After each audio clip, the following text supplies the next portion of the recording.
Hello, welcome back. It is nice and sunny. It's going to be 15 degrees today, and I will do an update on the garden at some point and how it's looking, but at the moment we're going for some new plant purchases and some pretty cool ones at that as well.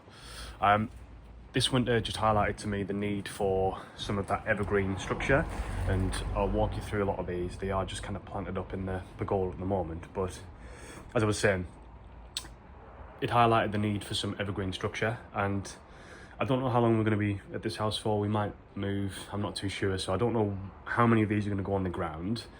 I'm thinking to keep them in pots for the next few months or so, but there's some pretty cool stuff here, and let me just kind of walk you through them one by one. So I'm really getting into palms and different varieties of palms at the moment. Here is one, Trachycarpus fortunei and princeps. So what you can see is, because it's got that princeps hybrid in there, is that it has that really white underside to the leaf.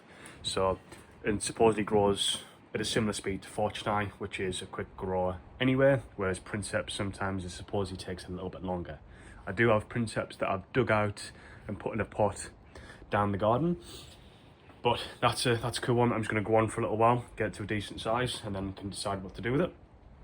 I've got two other ones here, so one in a slightly smaller pot here, and another one here, which is Trachycarpus Kindler Hill, and much kind of stiffer leaf variety. Supposedly it could be a new species that has been found relatively recently. I think some people were calling it New Princeps Nova, but it is now supposedly Kindler Hill.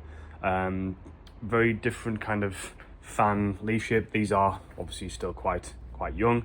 I say young, this one was planted up I think in 2018, so it's what, seven year old. Again, but has that kind of almost princeps like whitey blue kind of sheen to the underside of the leaf, and this is just a slightly smaller one here. Couple of agaves knocked in around as well, and here's a slightly different one, a Trachycarpus wagnerianus and nanus. Again, look at that, quite different kind of leaf shape.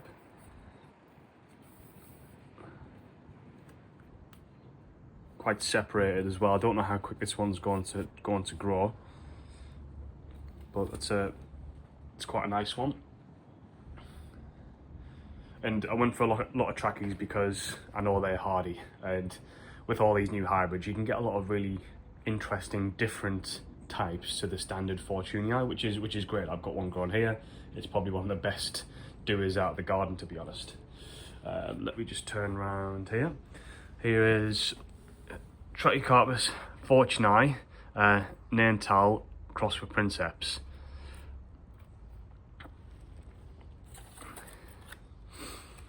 So fortunei, Neanderthal is the mother plant, and princeps is the pollen donor, I should say.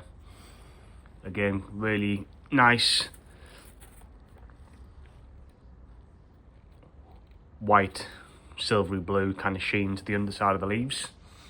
I'll come on to the other ones in a sec that I've got. Then we have a Trachycarpus wagnerianus and princeps. So I did want some waggy crosses just for that kind of slightly stiffer leaf than the fortunei. But again, having stuff crossed with princeps gives you a nice variation. And these look to have come through the winter. Okay, I've just picked them up literally at the weekend, just gone, and they're just going to stay under here until spring comes. Now, a few of the other interesting, more feather palms is, I've got one here, Butia missionera, which is one of the Yatte species. I don't know if it's been combined with the Yatte or whether it's kind of a subspecies of that, but supposedly it was described as a new species in 2011, and it belongs to that group. And it says there are some differences to the normal Yatte in terms of the fruits, the crown in terms of how many leaves it has, as well. But really nice. It's starting to kind of go pinnate and separate a lot more now. Really delicate leaves. It looks like it's got through, other than just some little blemishes down here on some of the older leaves. But that looks to be a really nice variety. I don't know if this will kind of get that silvery sheen on as well, like some of the odoratas do, but there is a lot of differences even just in one odorata to the next. Looking at some more of the cold hardy palms is down here, a little Jubaculensis, and this one looks like it's okay, very, very stiff. The kind of go-to feather palm for people that want a bit of cold hardiness once they're big. This is going to stay in a pot for a little while. They are very slow growing, so this is going to take it quite a while to get to a decent size, excuse me. But supposedly cold hardy's around kind of minus 10, and yeah, it does take it a little bit of time to develop in size. Because I have tried a couple of Boutea odoratas here in the garden in the ground. I think I just didn't raise it up enough, and it was a really wet winter, and so it got a bit of root rot and spear pulled. So if I do plant these out here, I'm going to have to do something slightly different. Otherwise they're going to stay in some pots for a little while. And then, excuse the mess,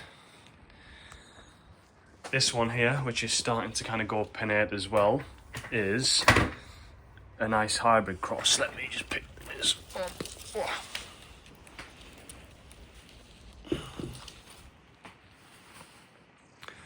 So a Jubaculensis crossed with Boutea odorata, F3.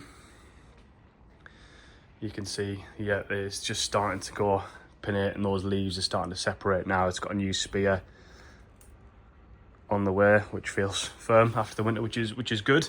Quite difficult to get hold of.